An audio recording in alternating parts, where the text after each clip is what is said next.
It must be Friday. Hello, greetings, and welcome to Silverstone Live on Facebook, with the videos of these shows available on my YouTube channel immediately after the live show. This is the place, well, you know this, it's the place for fashion, entertainment, food and drink, and oodles more. Each week, I invite a special guest to join me to discuss one of these topics. So post your thoughts and your comments during the live show below the live stream. All right, not if you're watching this on YouTube, please, because we won't be able to respond instantly. And my guests will address as many as possible in the next hour. As always on this show, I have to thank, and it's the only time I make a break on this show, but I have to thank my nerds who keep this show going for me, because there are so many techie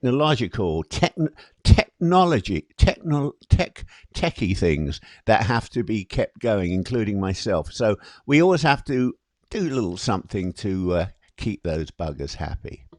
Silverstone Live is powered by Experiment, King of Prussia, Pennsylvania, the Apple specialist for people who can't afford the Apple stores and who want a less frenzied experience. There's no wait time at Experiment, King of Prussia. They accept trade-ins and transfer data at no additional charge, and most repairs are finished in under 15 minutes, and they can add memory on the spot. Experiment, King of Prussia specializes in selling pre-owned Apple products, a full range computers, iPhones, iPads and accessories, making repairs, taking trade-ins and selling software and system updates. And every purchase comes with a 12-month warranty. Silverstone Live is only live each week thanks to our studio equipment, care and support by my mates at Experiment, King of Prussia, Pennsylvania. They're taking care of another bill, thank goodness for that. Andrew Steele is an Australian actor known for his work in the Aussie soap opera Home and Away. For those of you down under, you probably know it as H&A, and Wonderland. And he plays Batman in the cult Aussie web series The Justice Lease, where Batman lives in suburban Sydney with some interesting roommates, Superman, the Hulk and Aquaman, all struggling with their day-to-day household chores and life in general, like coming home late for dinner or forgetting about dinner altogether. He moved to LA, as of course all the best Aussie actors do, and now he stars brilliantly in the title role of Frank Shankwitz in the inspiring, amazing biopic which is called Wishman, about the man who founded the Make-A-Wish Foundation. And I'm not ashamed, I've already told Andrew, I'm not ashamed to tell you, I cried throughout many scenes in this film, you know, because of the script and the story, and above all, because of just the stellar acting of today's guest on my show. Before Andrew joins me from our virtual green room, let's roll some tape of the trailer for Wishman, in which one boy's wish changed a man, and one man's wish changed the world.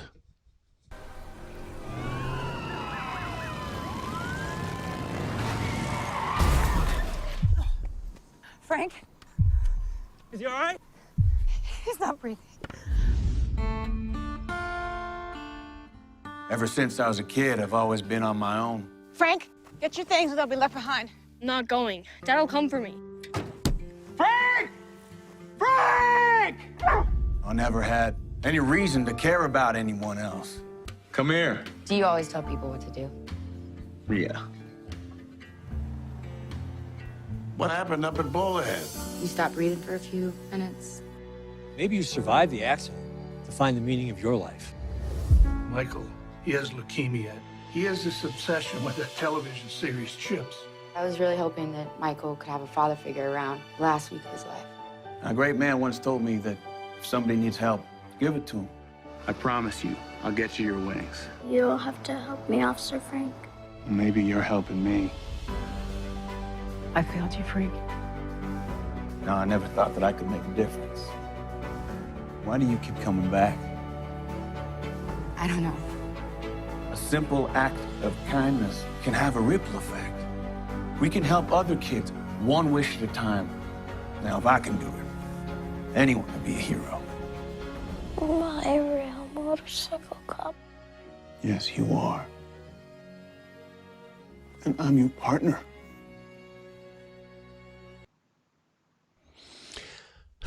I am pleased to welcome Andrew Steele to Silverstone Live. Andrew, wow.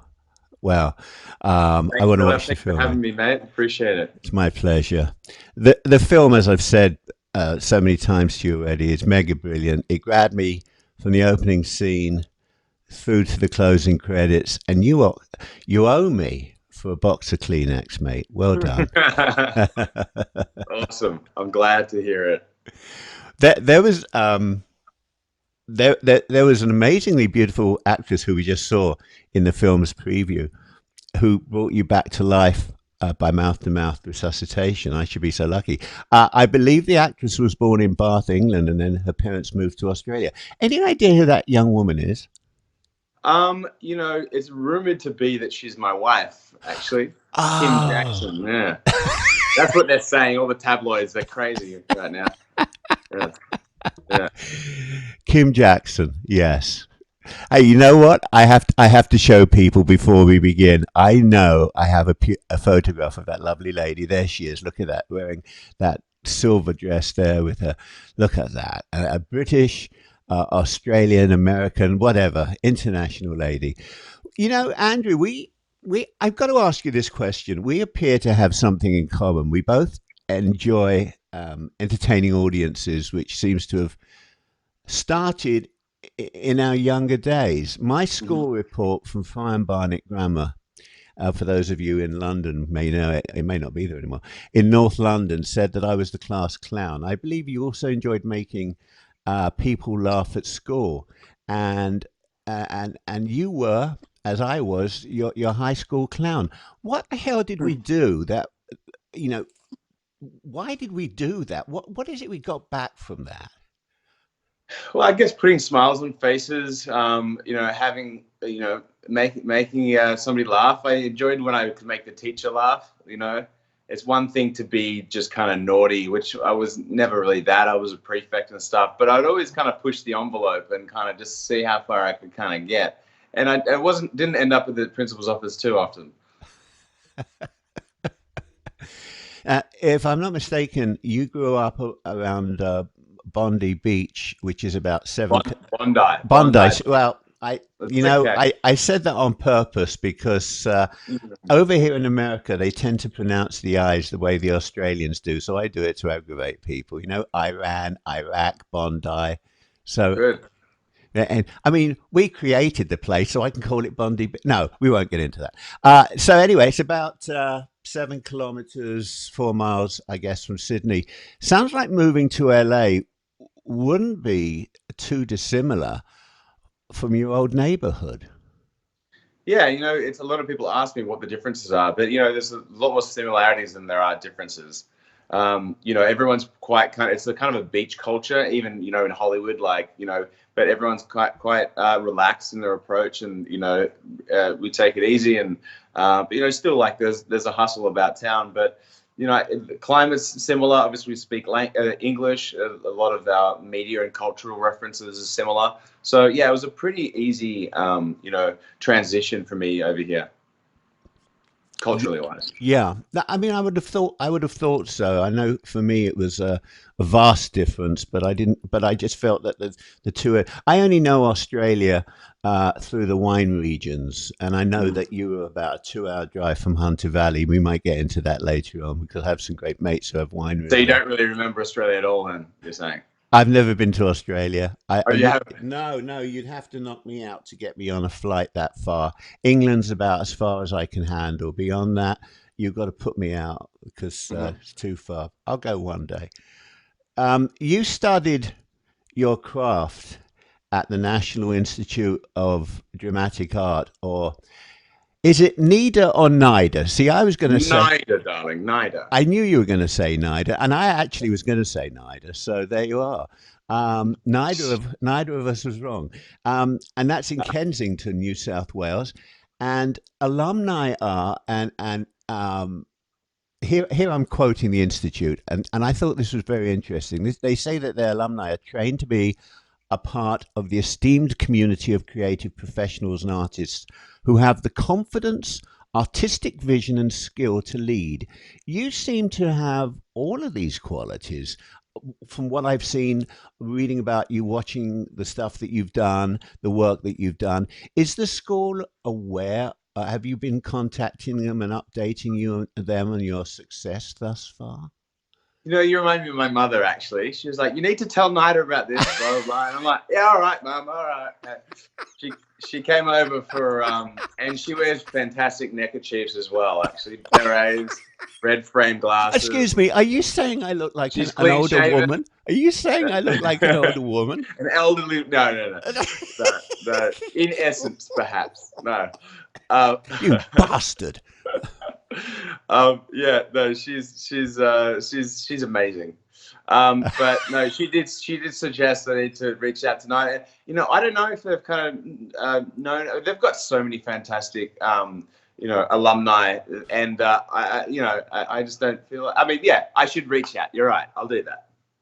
I want you to do that for me, okay? Oh, all right, Mum. All right. And tell them that you eat spam as well. Sorry, Vegemite. I should not spam. Spam. Is that what your mother would say? No, my mother wouldn't say that. I have to get this out of the way because I need to know, and it had me in stitches. Is Tyrone the electrician anywhere to be seen these days? He's gone dark. He's gone dark. We won't tell you who he is, folks, but if you go on YouTube and look up Tyrone, okay. I'm like, I thought that was a friend of yours from Australia, Tyrone, but right, okay.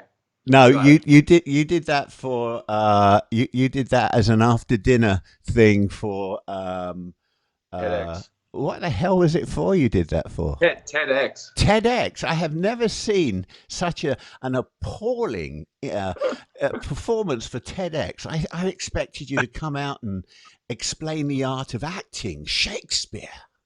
Right. And you come out as a drunk geezer. Yeah. Well, Lightbulb was that was the whole the day was about the light bulb moment. So I took a different approach to, trying to inspire some flickings of switches. It demonstrated your virtuosity, and that's what it's all about. That's what it's all about. And those people were so freaking uptight that it was nice to get. They were so. You know what? It was a lot better in the room, because the audience, the microphones didn't capture the laughter from the audience. That was just on me. So it sounded like the whole room was crickets. And like one or two times they went back to the audience, there was a chick just going, like, I was like, dude, don't show that. Like, film some stuff. But it's like, yeah, of course you can pick someone to, pick in their nose or whatever. But it was pretty funny. I thought that was funny. But in the room, it was actually a lot more impressive, the laughs. Yeah, anyway, I'll let people watch that for the ride. I just want to say hello. They've upgraded the system here. And I have to tell you, Colin Cameron, it has now been noted, whereas normally you would sit quietly and might say, hi, Phil, it has now been noted on the new system that you have entered the room. So, Colin, hello, mate. You're actually home from work early. Good for you. You're watching the show 20 minutes earlier. Anyone else out there? I'm not sure why it's not registering anyone else. But anyway, Colin, I know you're there. So whatever it is you're doing, do it quietly. Would you be terribly offended if I mentioned a film? Yes. In which you... Go on. You're going to do it anyway, so you might as well get on with it. No, I promise you I won't. If you get offended, I won't do it. So let me tell you, you appeared with a globally loved comedic actress in a short film called Bargain. All right. And I want to know if I can show 15 seconds of your art from this film. Is that okay with you? Yeah, that's okay. Okay, let's watch this, folks. Get ready. It's 15 seconds. It's not very long. You're gonna pay me $100 to take my shirt off. Whip it off. You don't have to flex. Can you take your pants off? It's not gonna happen. For 300? Like that. Yeah, that's good. Can I just squeeze a cheek? Yeah, that wasn't part of the deal. An extra 100. Yeah. Yep, that's it. I'm sorry. That was, if you didn't know it, that was my guest, Andrew Steele, getting his kit off for Rebel Wilson. And so this leads me to the question, Andrew, whether you ever connected with her in LA and if you hung out with her and her one-time roommate, Matt Lucas, star of Britain's Little Britain. Yes, I did. You did? A couple of times, actually.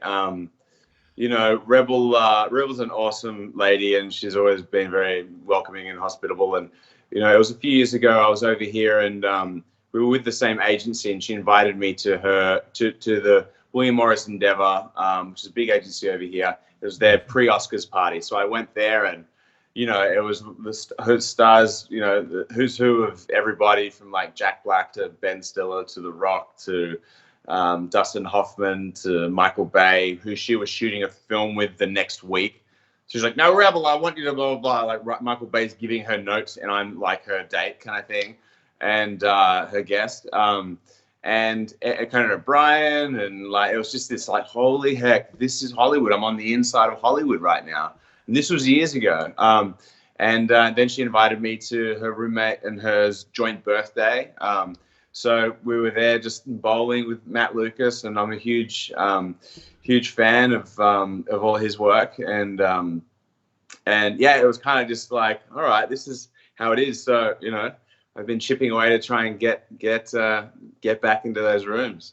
Wow, I'm so impressed. So I'm not even so impressed about Rebel Wilson, your fellow country woman.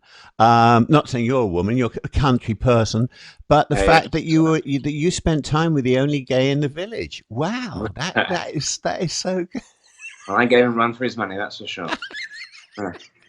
I bet he liked you a lot, but we won't get into that. We won't. He seems like a lovely man, and anyway, I wanted to mention that you're the co-founder of Flicks for Change, which we'll discuss a little later, which we have to discuss a little later.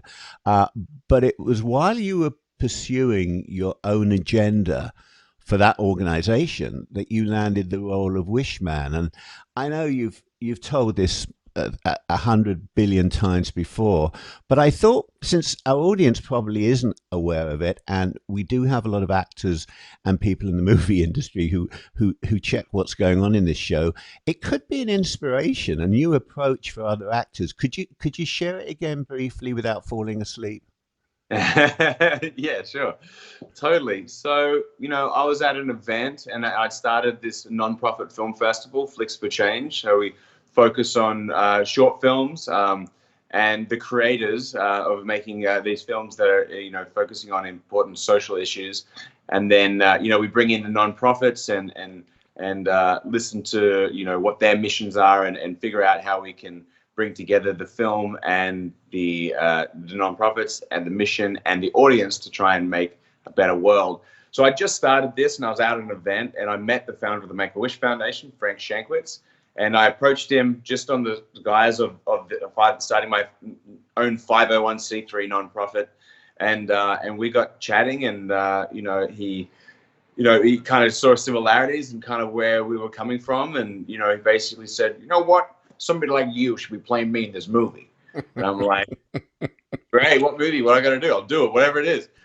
He's like, you got to play me in this movie. You ride a motorcycle? I'm like, yep. He's like, I didn't. And it's like, you got American accent? I'm like, yes, sir. And he's like, how do you look with this hat on? He takes his cowboy hat, puts it on my head, and he goes, okay, I'm the same height as him. He's like, all right. Because there's a lot of Hollywood guys that are a lot shorter. And he's like, no, not that guy, this guy. Like, hey, Greg, this guy should play me in the movie. And like, I'm like, yeah, like. And later, like, you know, maybe months later, he was like, oh, I was joking. I was just kidding. It's like, you know, it's like, well, joke's on you, Frank. You know, you had your one shot to ask, you know, but, you know, I was fortunate enough to get an opportunity to audition after that. And you know, I had a really great connection with Greg Reed, who's a fantastic producer of the film, and Theo Davies, masterful writer director. And we just kind of workshopped my audition, and they were just like, I remember doing like one of these bits and with a big monologue, and just seeing them going, what? And like, so I'm doing the monologue, and I'm going, oh, I think that I'm getting the okay, like, you know, and it was a kind of handshake deal, and it was just like a year later I was on set. It was crazy. It was amazing. And yes, Nick Vanderkar, who's just commented, he's a very astute, very astute follower of the show. He says, oh, you're right, because I posted some stuff about you. He is Australian. I wasn't kidding. I mean, allegedly. Yeah, and he's a man as well. No room for jokes in this show. No room for jokes in this show. So I want to carry on from that, what you're just saying there. I was wondering if you had an LA coach to learn an Arizona accent for the film, because I did not, and this drives me mad, but when I know there's a foreigner doing an accent, whether it's an American doing a British or whatever, I did not detect one slip into Australian, except for that line in the coffee shop when you said, I'll have a coffee and a meat pie. That was a dead giveaway. But other than that. Yeah, good. Good. Yeah. I thought they cut that out, to be honest. No, they left it in there. Yeah, somebody said, all right, mate, here you go. No, but seriously, you obviously had some coaching here. Yeah. So Adam Michael Rose is a phenomenal accent coach. He doesn't just do standard, your Midwestern accents, but he does everything, as you'd hope a dialect coach would do. But I also had the greatest coach really for this dialect. It was Frank Shankwitz himself, because he's still alive, so I could speak to him and listen to his tapes back and just really get that placement where it is in my mouth. And it's not southern, doesn't have like a drawl, but it's got this Prescott, Arizona. It's just a certain twang, and Frank obviously his own experiences has made him a certain way. In Australia, we say we keep our mouth closed so the flies don't get in, but something similar is happening in Prescott, Arizona. Well, it's lucky I'm heterosexual, because when you put that accent on, it turns me on. Wow. I mean, your whole character, and we're going to touch on this in a minute, because I like to get in, rather than asking what I think are sometimes the obvious questions. I am so fascinated with the art of your art. And there's something when somebody puts on, for example, and when somebody from the southern states of America puts on an English accent, a British accent, they suddenly, their whole personality changes. It's an amazing, and your look, your personality, and we're going to touch on it, because you're intense in this film. But you know what I'd like to do for people that are just joining us, or people who have been joining us, we haven't touched on the story of the film and the character who you're playing, Frank Shankwitz. And rather than have you or me tell the story, the real story of Frank Shankwitz, I thought we'd roll a couple of minutes of tape with the real Frank retelling the Eureka moment in his life. And I'm sure you won't object to that. It'll save us retelling it. So here's Frank with his own story.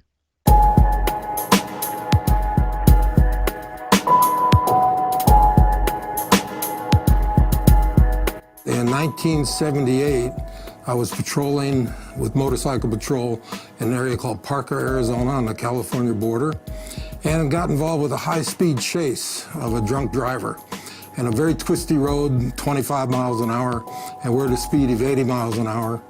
And just as I'm approaching the drunk driver, another drunk driver ran a stop sign right in front of me, and I hit him broadside at 80 miles an hour. Now, I was told the crash was spectacular. I was pitched, obviously, off the motorcycle and pronounced dead at the scene. My partner, who was with me, tried to revive me. He could not do it. Well, an off-duty emergency room nurse from California stopped at the scene, identified herself, asked if she could please try to revive me. My partner and the other people said, he's dead, we can't get anything. She said, please let me try, and for the next 4 minutes, perform CPR mouth to mouth. As you come back to life, that tunnel starts opening a little bit, and you see this light as it gets brighter and brighter. Sirens in the background, she's brought them back, she's brought them back. I don't know what they're talking about. The sense of sight. And my eyes open, and here's this beautiful blonde with lip lock on me. And in fact, obviously bring me back to life. And my prayer was, number one, thank you for letting me survive, but why? Why was I spared? And I found that out a couple years later when I was introduced to a little boy. This little boy, leukemia, only a few weeks to live, terminal leukemia, and his heroes were Ponch and Jean from the television show Chips. And because I had worked earlier with kids in Special Olympics, my commanders chose me because I had worked with the children before to have this boy meet this little boy. But as far as he was concerned, he was looking at either Ponch or John. He was meeting his television heroes. And this little boy was just all over the place, grinning and smiling. I'm looking at his mother. She's got tears in her eyes. And then dawning on me, she's seeing a typical 7-year-old, not this boy that had just come off IVs. And she knew he was going to die. He knew that also. I can't imagine a 7-year-old knowing I've only got a couple weeks to live. But his wish was becoming true. The flying home to Arizona, I just started thinking, this little boy had a wish. And we made it happen. Why can't we do that for other children? And that's when the idea of the Make-A-Wish Foundation was born. Amazing. This film, Andrew, at times smacks of a modern Western. And in particular, your character and the feel of the film reminds me of my most favorite TV series in recent years, starring another Aussie by the name of Robert Taylor. I don't know if you know what I'm talking about, but the series is called Longmire. Have you ever seen Longmire? I haven't. I think if you were to watch Longmire, you would see a lot of yourself and a lot of the feel of that. I think it was an incredibly successful series, and it had everything that this film has. The wonderful thing about this film, for me, not knowing what to expect, was the camera work, the subtle music in the background. It let the characters tell the story rather than, and again, it's subjective, but rather than have the music tell you when to, get your adrenaline going and everything. And just everything about the script. The script was exquisite. I mean, everything about this film smacked of top class, top quality Hollywood type filmmaking, which I feel can only be put out these days in what we call indie films. What do you think, having seen it back? Do you agree with that? Yeah, dude, the quality of everybody, on the production was just top notch. Doug Potts, who is, our DP, did a phenomenal job capturing, the landscape, but also the tension and, the timing of it all. And Tony Morales, who did the score, was just beautiful. So, it's I think it's top notch, and I think it's gritty, and it's a joy to be a part of. I just wanted to say a few people do tend to say hello, not everyone, but hi, Rabina. It's lovely to see you, my love. Rabina, what's up? Rabina's up in Scotland. She's in bed, probably having a cocoa, as it's 10:30 at night. And Rabina, are you voting for Boris? No, we won't get into politics. Let's keep away from politics. So, Andrew, actors, this is something that I love asking, and it has to be a particular actor that I ask when they have a characterization, which I think has been totally brilliant. But actors have different ways of getting into character, or indeed finding the heart, the soul of the character. Sometimes they tell me it's by putting on the shoes, so they get the walk or the hat or the glasses from the costume department. How did you find your Frank Shankwitz? Yeah, well, I mean, I was lucky enough that the production paid for 10 hours of private acting coaching with a fantastic coach called Lisa Robertson. She was brilliant, but we just sat in her apartment for, 10 hours over a couple of months and really just kind of got into the depth of the character and the how it affected him, and in turn how where the similarities were in our characters, and then act, darling. And then you just put it on. You imagine yourself in those given circumstances, and you go there. But definitely with Frank, his physicality was a big thing for me to get into. He's a big guy, he kind of has this kind of it's like he's very brooding, and he's got this kind of lumbering kind of way about him. And he's stoic, and he's a detective, so he doesn't rattle off everything he's thinking. He sits, waits, listens, and then he'll say what he needs to in the most efficient way possible. Now, I know this film was made a couple of years ago, but a thought just struck me when I'm thinking about what you're saying now, and I'm thinking about the character. This show does not get into politics, so this is just talking about a character. There is something about the real guy, from what I've seen of him, and I've seen a lot of him, that's got almost sort of a cross between John Wayne and the president, the current occupant of the White House. There's that big, huge, what you just said. There's almost a combination between those two guys. Mm. Yeah. And you, but did you have to put some weight on? I chose to kind of bulk up for it. But yeah, it was all part of the process. It was it was good. Yeah. Yeah. Frank said, and he didn't tell me, I didn't speak to him personally, but I was reading and watching some interviews. He said he was very flattered that the actors came to him to find out if they were playing a scene correctly, because of course it was either he was there. I mean, and he deferred quite rightly, which was the correct thing to do, to the director. But the actors still first sought his approval. He was on set the whole time, and it's his story, and he's also a producer of the film. Do you think he was happy? I mean, this probably was a true representation, but do you think he was happy that for, I don't know, I'm going to say the first 3/4 of the film, you never broke a smile, and you depicted him as a tough mother? Yeah, I don't know. Well, I mean, I know on a number of occasions there was dust in his eye when he was watching it, so I don't know what happened there. Really? But yeah, no, he's like, there's something in this room. Yeah, no, he was.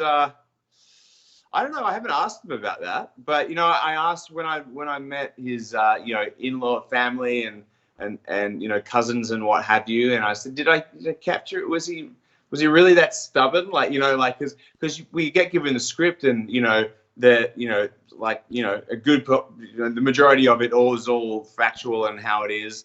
But then you have certain things you need to tweak for telling a good story and all the timings and stuff like that. But I think the essence of him, he was a tough guy, and he'd been effectively abandoned as a child. So you close off, and you're a big guy, you're a man of service.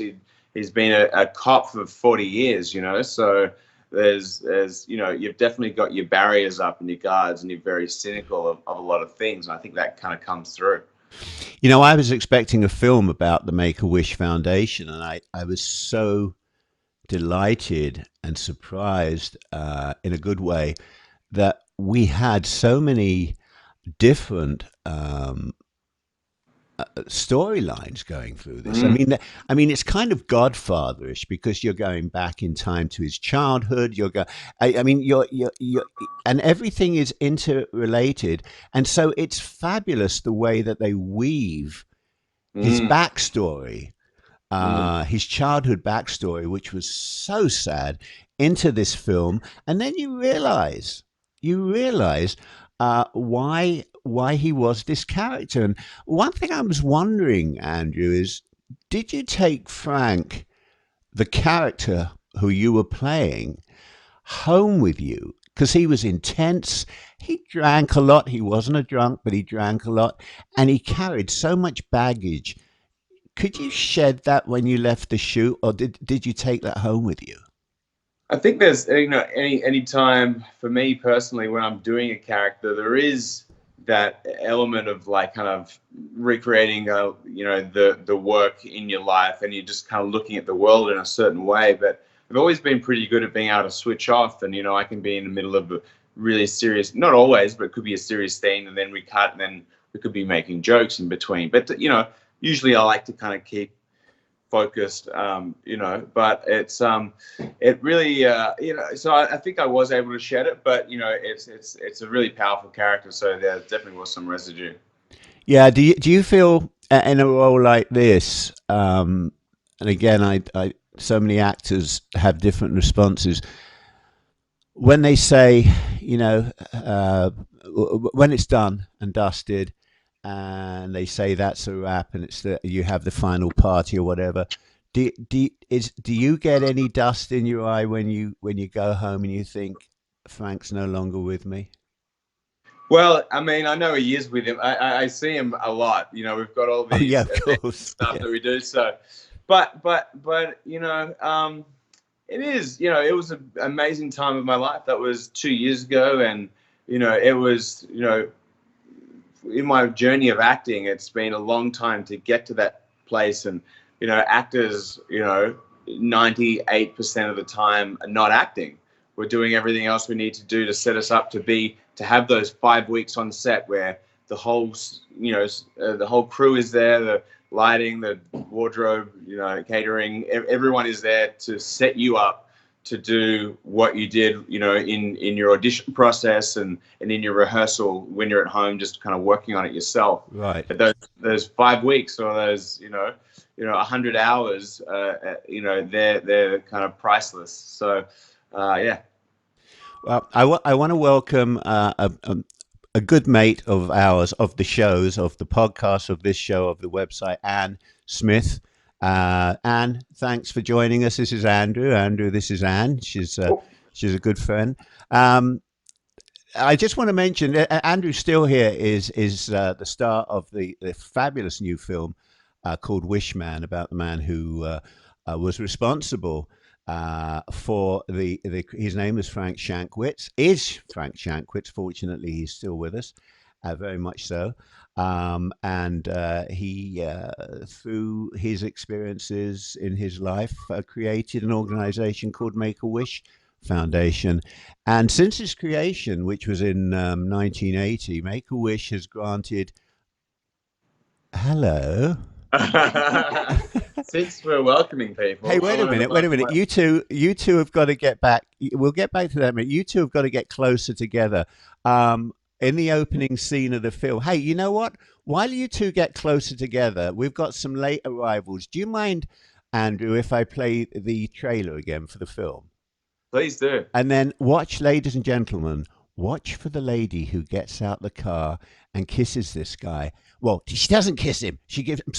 Take two, mouth-to-mouth resuscitation, and you could see the pleasure in this dead man's face when he was getting it. Let's just go back. Let's just go back to the trailer, and I need Andrew, you to move to your left, and Kym, you to get right close to him. Put your face, and let's play the trailer first. You two figure it out.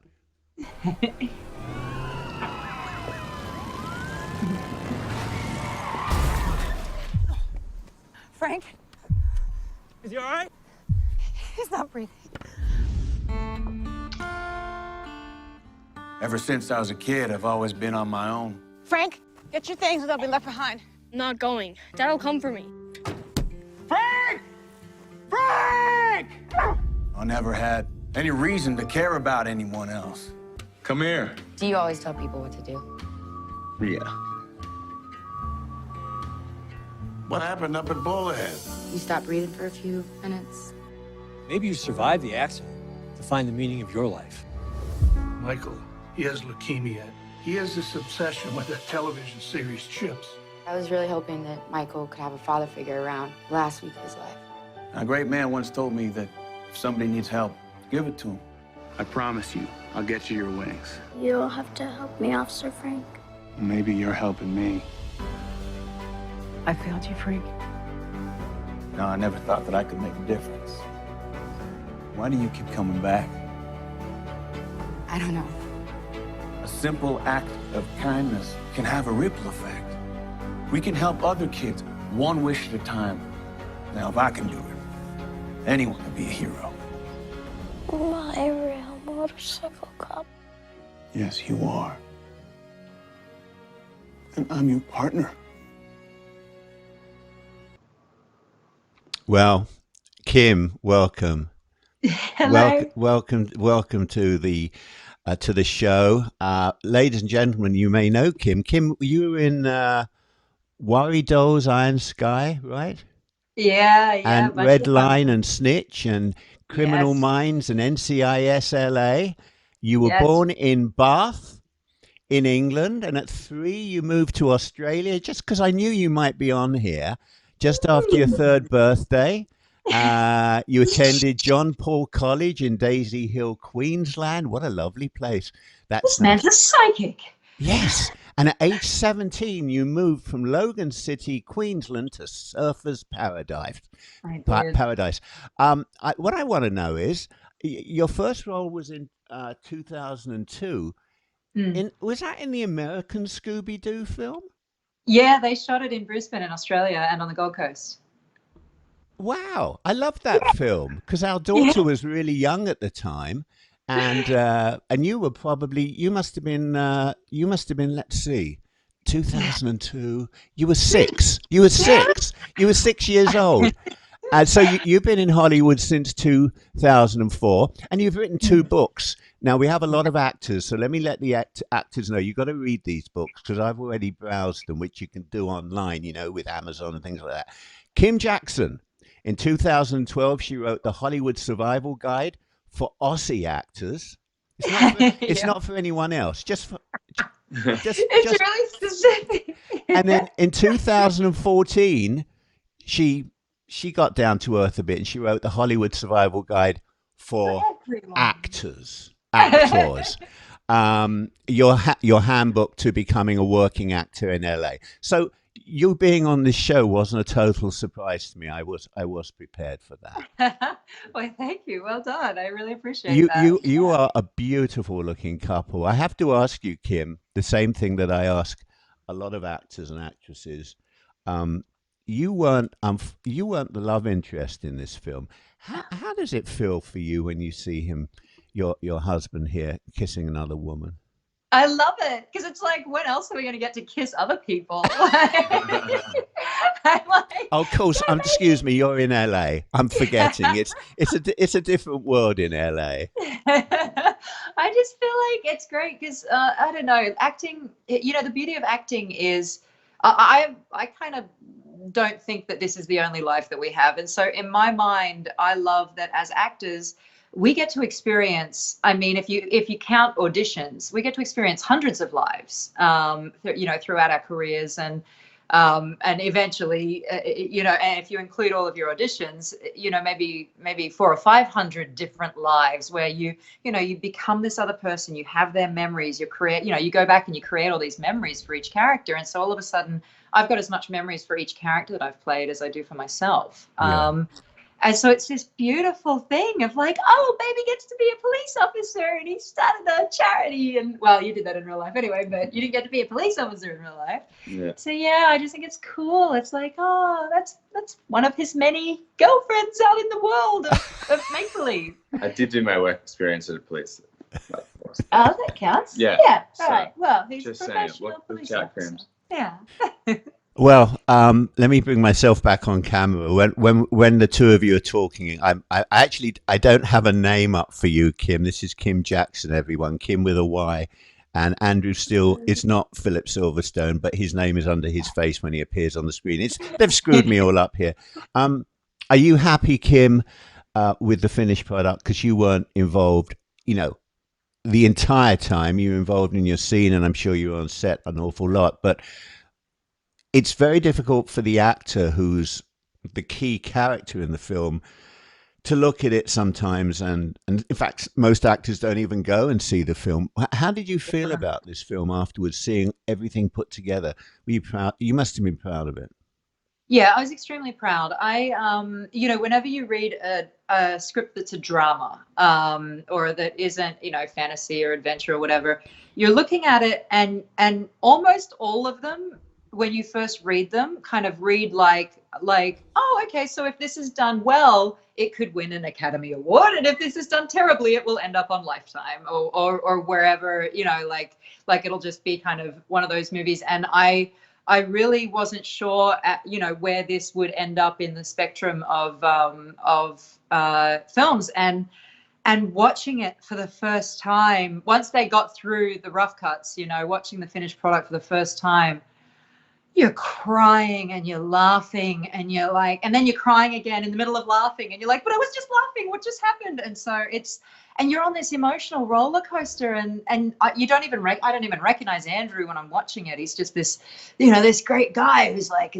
starts as the antagonist, or not the antagonist, but the anti-hero, and it's like, goes through this amazing journey of self-realization, and it's just like you're in this story with him, and you get to live it with him, and it's for me it was just incredible. And he sometimes calls me the Ice Queen because he cries easier than I do when we're doing auditions. Oh, really? Really? Because I already told everyone how much I cried, and Andrew owes me. He's going to send me a check for a couple of boxes of Kleenex. Looking at the two of you, as everyone out here that follows me knows, I've got into photography, and I have a couple of models I'm working with who are fabulous. But the two of you have got, I'm assuming, are going to be doing some modeling shoots together, and you've got to be on. You've got to be on some fun covers. You two are such fabulous looks for models. You've got to. It's a whole other area, but you've got to pursue that, and you've got to get into some sort of his and her shampoo or something, something that. But I was going to say, Kym, when you walked in here, Rabina in Scotland, Anne in, where are you, Anne, these days? You're in Spain, right?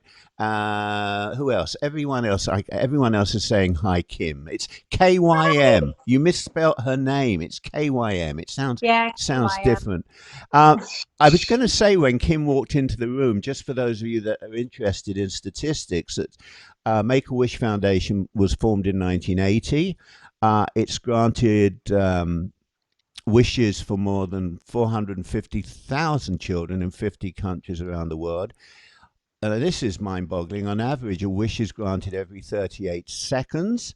It's the world's largest wish-granting organization. And I was reading in my research that the medical world acknowledges that making a wish come true, rather, can help the health of a critically ill patient. Even if it's just for a few minutes, it might take away some of that pain. And I'm just wondering whether you, Andrew, had an opportunity to see anything from the wish side, or whether you were more involved, with perfecting the character, whether you saw anything from the wish side, or whether you saw any wishes come true at all. I'm just curious about that. Yeah, it's interesting.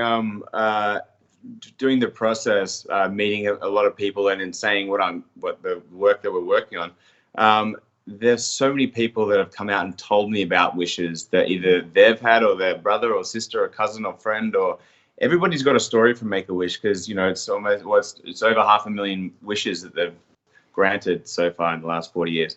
So they're out there, and but I'm actually glad you said that, because I do actually want to go out and get involved, and but potentially I can. Well, I mean, now that I've kind of portrayed Frank, people actually come up, as I mentioned, people come up to me and share their stories. So it's a little beacon, and hopefully to continue the good work. Yeah, absolutely. I'm going to. We have quite a few things I want to still cover, and we've got some time, but I want to maybe eliminate a few of my more absurd questions or comments or chat things for another time. You and the cast, we should mention, were directed by British film director Theo Davis. Amazing. Hang on, Anne just said something. Sorry, Kym with a Y. Yes, she's in Grenada. That's my middle name, and Granada. Grenada. I know it's And Grenada. Grenada's another country. He keeps picking me up. You're like my mother used to be. Did I tell you that? I think the Make-A-Wish Foundation is the most wonderful organization. I think it's not only gives a child their wish, but makes such an impact on the family too. Brilliant. Spoken like an English woman living in Spain. So you and thank you, Anne. I love you. You know I love you, Anne, don't you? Why don't you come over here and we can go out and do something? No, my wife doesn't know about us. You and the cast were directed by British film director Theo Davis, who said, quote, "This is not just the story of the man who started the most celebrated children's charity the world has ever seen. Instead, the film will also explore the darkness hiding inside a highway patrol motorcycle cop who must fight his trauma to find happiness, peace, and salvation." That end of quote. That sums up the entire film. Did you, Andrew, the actor, discover any revelations about yourself from the character you played? Totally. I mean, you know, it's interesting. I stopped drinking the New Year's Eve before I started playing this role. And, you know, Frank in the film drank a lot. And that was, you know, the darkness that I've had through drinking and what have you. I think in preparing for the role, I was able to shed a light on the differences of where my new character is to where Frank, where I was portraying him. So although I didn't go method, I almost went reverse method, and but I could still draw on my experiences to inform the character. No, that's a nice answer. That's a good answer. I'm going to ask you one more question, and then we're going to go through a few things rather quickly. The film, as I've said to you, I mean, for me, I'm talking now about me, myself, the audience. The film isn't about the Make-A-Wish Foundation as much as the story of a man who had a very tough childhood and grew up devoted to his career, first in the military, which we don't see in the movie. I know he also worked for Motorola, which isn't covered. And then in various positions within law enforcement, there are some very emotional scenes throughout the film, but most definitely very late in the film. We're not going to discuss them because I don't want to give it away, which bring out the hurt and the pain of a lifetime and offer, you know, a really feel-good closure. And they're just very powerful. Were you emotionally committed in these scenes? In other words, I know in a film that sometimes, well, very often, the scenes are not shot in the order of the film. As an actor, were you aware what had gone before in the storyline so that you could emote in those final scenes? Yeah, I mean, that's a really important part of the actor's journey. And really the toughest part, I think, in doing such a long arc. And, you know, I've only done a limited number of arcs that length.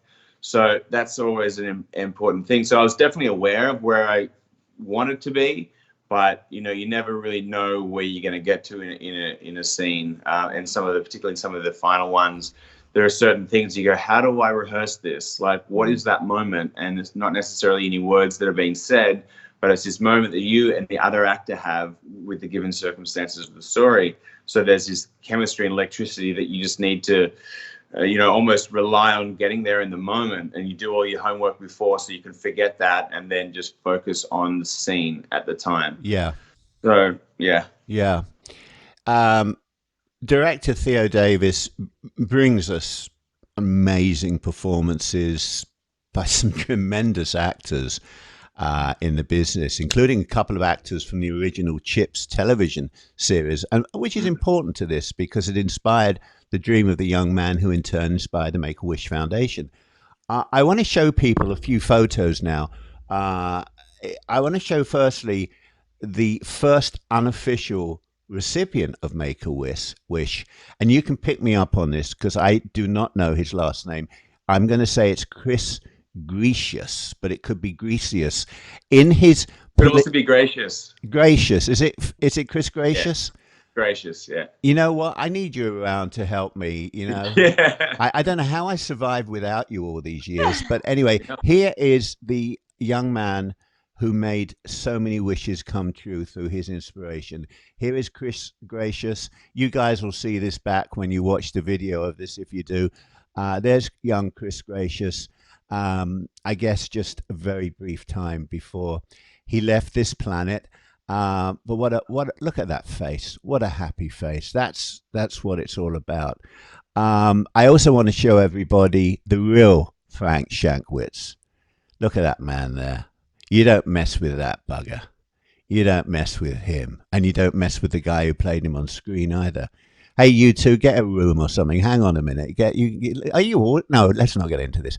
I want to show a picture now of Andrew, our guest, and Frank, and a young man called Christian, I believe.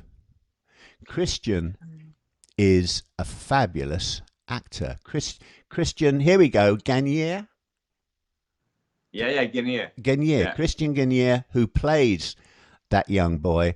What a fabulous little actor he is. And I shouldn't say little actor. What a fabulous actor he is.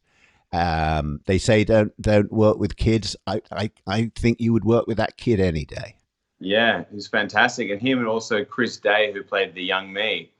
Those guys absolutely rocked it. You know, it's incredible. I'm watching these guys and then I'm like, that's their big scenes. I'm like, I better bring it because these 12-year-olds are definitely leading the charge. Well, here's Chris Day, everyone. Look at that guy. He broke my heart.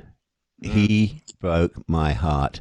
And then we have, let's see, the man who plays your father when he was older. Great character actor, Bruce Davison.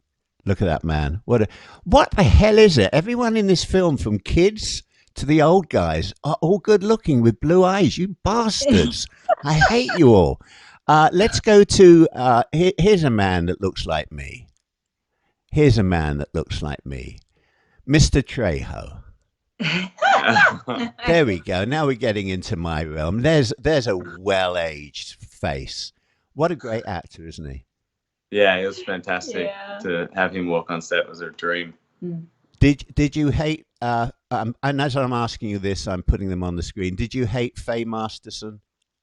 Oh, I mean, as a person, she's brilliant. What a phenomenal actress. And the character is, you know, she's a piece of work. And she was a fantastic, you know, I guess the villain in this film. And but it all comes from circumstance and certain character type. You know, Andrew, Kym, what broke my heart wasn't leaving your young the young version of the character you were playing behind, but leaving the doggy behind. Yeah. Oh my God. But folks, it has a happy end. Let's have a look at who else can we put up here. Let's put up. Oh, well, we should put up. I got a very sexy photograph here somewhere of the lady that plays your future wife in this. Let's see. Here it is. Kirby Bliss. I forgot. I have just completely. I've out-talked myself here. It's Kirby Bliss Blanton. Oh my God! Look at that sexy photo, ladies and gentlemen. She doesn't look like that in the film.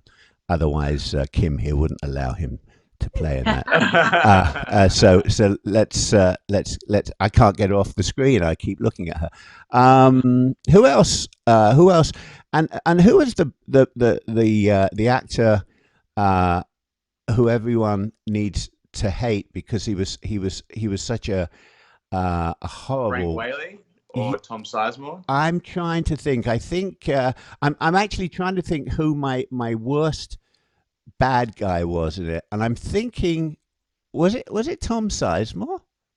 It was pretty bad. Frank Whaley was more of the Weasley kind of guy. No, it was actually Frank Whaley, and I've just found his photograph. I'm going to put it up. Yeah, it was Frank Whaley. I think I'm going to give him the award for worst bugger on film. He was and I loved the final scene with him, but we won't give that away.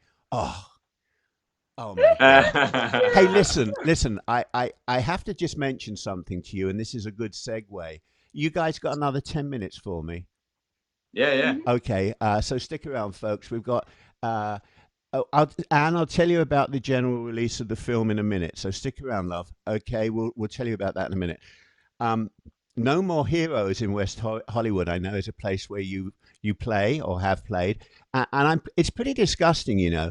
They have on their wine list a Sauvignon Blanc from Tiki Winery in Marlborough, New Zealand, which, as it happens, Marlborough and South Island makes the best Sauvignon Blancs, but there's not a single Aussie wine. So, as I said at the beginning of the show, you grew up within a couple of hours drive of Hunter's Valley, and there's a couple of wineries that I like there. They should put, because in your honor, they should put, I came up with 2 wines, Pepper Tree Wines, Talawanta Grand Reserve Shiraz, and Tyrrell's, who I've done so much over the years with. They do a lovely Shiraz or Tawny Port, much more affordable. So you've got to get that on the list. I want to ask you if you know, if you could finish off this verse. I'm putting you on the spot here, and I'm going out on a limb. See if you recognize and give me the last line. Not talking about a year. No, not 3 or 4. I don't want that kind of forever. Do you know it? No, something with walking out the door. No. The reason it's a song called Forever, and it's by Ben Harper, who I know you like, and I just picked it. I do like Ben Harper. I just want to impress you with the fact that I know all this crap about you. Say it again. It's called Forever. I would sing it, but I don't want everyone to leave. Not talking about a year. No, not 3 or 4. I don't want that kind of forever in my life anymore. Look it up. It's a great song. Talking about songs, and we're going to you on full camera now. Talking about songs, you have a guitar nearby. You want to? I do have a guitar. Yeah. Kym, do you sing? Do you do anything with this? Oh, I don't at all. No, I just watch with awe and try not to make any noises whatsoever. Hey, it's live music time, folks. Don't change the setting. I've got to get this. Oh, you got to get. It's got to get it out, folks. Let's give him some space there. All right. Is that all right? That is fabulous. You look good. Okay, so this is a song I wrote called Wishman, about the Wishman. Well, that's all right. All right, here we go.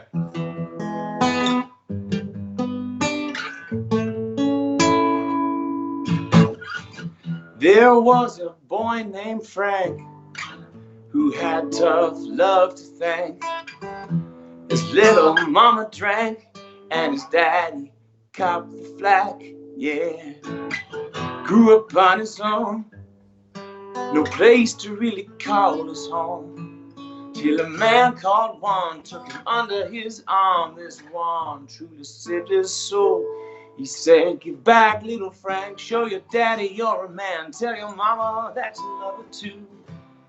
Though she left you in a cold, it's not really her fault. Hear the words I want to say to you. You're gonna be the wish man, make a wish man. Yeah, you be the wish man. Just think of the kids, man, thousands of kids, man, and their happy families. All thanks to the wish man. Gonna be the wish man. Yeah, you be the wish man. Just think of the kids, man, the thousands of kids, man, and their happy family. Just get back, little Frank, just do what you can. Set the love that is in you free. Get back, little Frank, if we all hold hands, what we'll achieve, you won't believe. She said, get back, little Frank, show your daddy you're a man, tell your mama that you love her too. Though she left you in the cold, it's not really your fault. Hear the words I want to say to you. You're gonna be the wish man, make a wish man. Yeah, you'll be the wish man. Just to think of the kids, man, the thousands of kids, man, and their happy families. All thanks to the wish man. Gonna be the wish man. Yeah, you'll be the wish man. Just to think of the kids, man, thousands of kids, man, all getting to live that dream.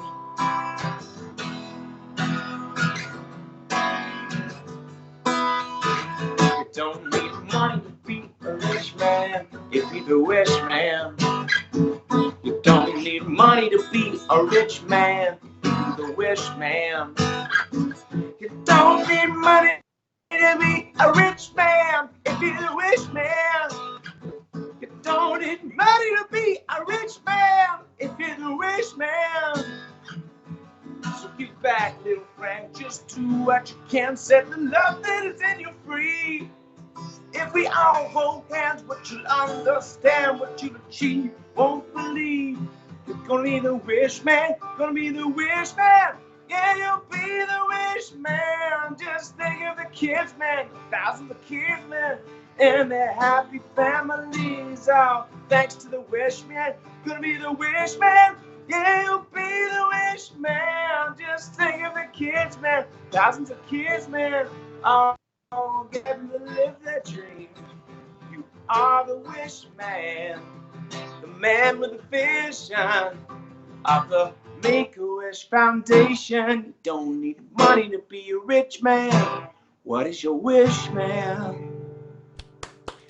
Oh my God, that is amazing, and I can't believe you wrote such high notes for yourself.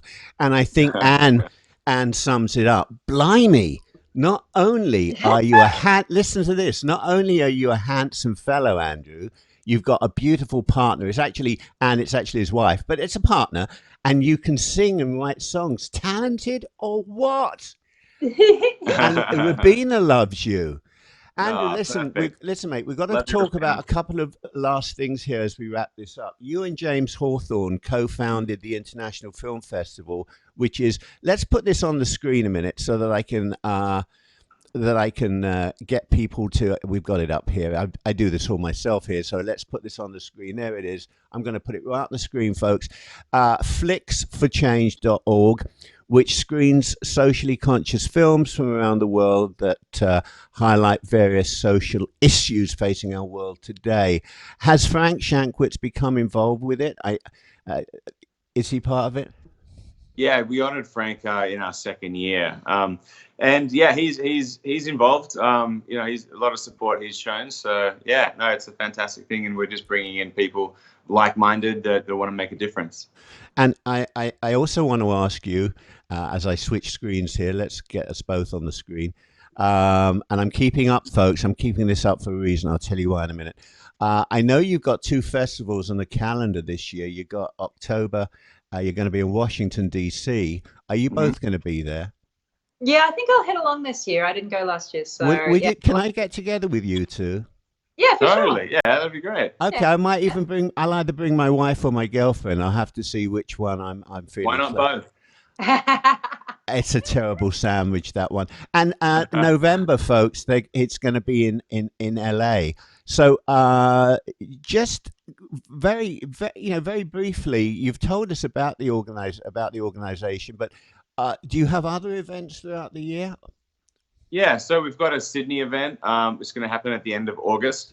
But yeah, DC is going to be happening. I think it's the 3rd of November, 3rd and 4th of November.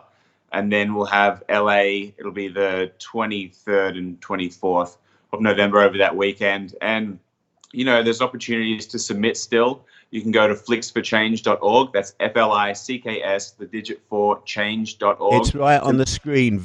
It's taking up Kym's whole face almost. So. The worthy spot. So you can submit films. We also have a script competition, Scripts for Change, 20 pages and under, socially conscious scripts. We will produce the winning script with you. And that's an opportunity to have, fantastic stories out there. And, please just, jump on flicksforchange.org and follow us on social media to see what we're up to. Well, maybe you'll come back on the show before the festivals and we can talk about the festivals. And if you come to Philadelphia, I'll take you, okay? I'll take you. You'll be my, I don't know what you'll be, Anne. I don't want to start any rumors here. We're just good friends, right? That's the way it is between us. Okay, I'm putting another name up on the screen. I got to do a little bit of business here. I tell you what, we're going to put Flicks for Change underneath Andrew, and under Kym we have the other one. Before we close, I'd like to ask a favor of our audience around the world, both those who are watching it live but we get a much larger, huge audience watching it on YouTube. But I don't care who you are, where you are, and how deep your pockets are. The Make-A-Wish is a non-profit organization that creates life-changing wishes for children with a critical illness between the ages of, it's like 2.5 and just under 18 at the time of their referral. Potential wish kids, medical professionals, parents, legal guardians, and family members with detailed knowledge of the child's current medical condition can initiate the referral process. I'd like you to visit, I've got it on the screen, it's under Kym. It's right under Kym. There's the address. I'm not even going to read it out to you because you're watching this. It's on the screen. It's going to be under the video when we post it a little later this evening. I would like you to make a donation in our guest's name, Andrew Still, to honor his work in bringing the story to the screen. I don't want to blub saying this, but it would really mean a lot to me if you would do that. Or you could do it. You could do it in Andrew and Kym's name. Just do it in Andrew and Kym, K-Y-M. With a Y. Yeah. With a Y. But I'd also like you to visit Andrew's film festival site, and it's been up there under his face for the last 5-6 minutes, and consider a donation so that Flicks for Change can continue to encourage young filmmakers to present films with a positive social message. The address, as I said, is on the screen. I don't really want to bring this to an end, but I think I'm going to have to. And I just want to mention to both of you that when I will close out once again with the screener, with the trailer to the film that you're starring in, and I will probably disconnect you both very rudely, but I do it with love. My guest has been, guests, let's rephrase this. My guests have been I'll say Andrew one more Still. thing before you cut us off, when you're ready. Okay. Well, I just want to say my guests have been Andrew Still, and I almost said an old friend's name, which is one letter off, and Kym Jackson. But let me go over to you, Andrew. What do you want to say? So Wishman is in cinemas at the moment right now. So you can go to wishman.mycinema.live to find out where it's playing all across the States, and the United States, that is. And then also it's going to be at the Arena Cinema Lounge, a Cinema Lounge in Hollywood for 1 week from the 26th of July. So please come support the film. Yeah. And there's a Facebook page. You just took 2 paragraphs away from me, which is great because it sounds good coming from you. I wasn't sure what you were going to do. It sounds good coming from you. But also, Wishman has a Facebook page. It has an Instagram page. So it'll keep this man here it's at Real Andrew Still on Instagram. That's right. Yes, That's because I've been linking to you at Real Andrew Still. They're all pitching it. They're all telling you where it's going to be. So to answer your question, Anne, yeah, that's how you find out about it. Everyone wishes you both well. As I said, my 2 guests. We've done all that. The film is called Wishman. It's the life story of Frank Shankwitz, an Arizona motorcycle cop who was instrumental in the foundation of the global charity Make-A-Wish Foundation. One boy's wish changed a man, and one man's wish changed the world, and one man's acting made me cry because it is such a meaningful, uplifting story in a turbulent and conflicted age that I should really put myself on camera here, but I thought I might blub or something. But I'm going to do this. It's such a meaningful, uplifting story in a turbulent and conflicted age. I'm going to look forward, Kym, Andrew, I'm going to look forward, I hope, to seeing the 2 of you in DC. And if you come to New York, maybe we can get together because you are 2 lovely people. Andrew, I enjoy your work. Kym, I enjoyed your scene. But I'm going to be seeing a lot more of the 2 of you. I know you're going to be the new Australian power couple, and I want to be able. I hope you don't make me torture people next time we speak. I just hope that. Ladies and gentlemen, listen, guys. I love you both. You're both beautiful. We're going to close out with the trailer. I'm going to cut you both off, but we will stay in touch. Cheers to both of you. Thanks, guys. Everyone can be a hero. Yes. Everyone can be a hero. Ladies and germs, I love you all. I'll see you next week. Until next week, mwah. Let's watch the trailer for Bye. Wishman. Bye. Thanks, Philip. Thank you.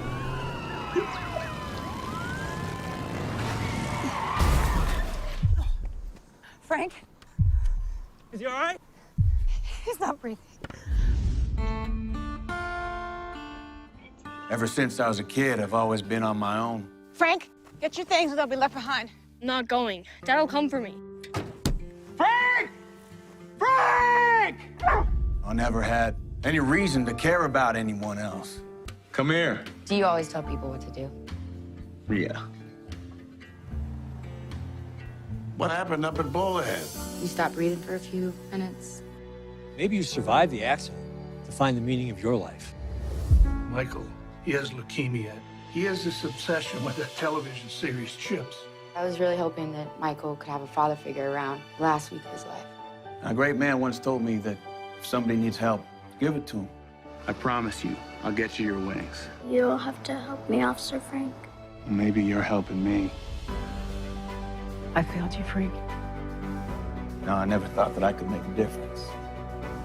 Why do you keep coming back? I don't know. A simple act of kindness can have a ripple effect. We can help other kids one wish at a time. Now, if I can do it, anyone can be a hero. I'm not a real motorcycle cop. Yes, you are. And I'm your partner.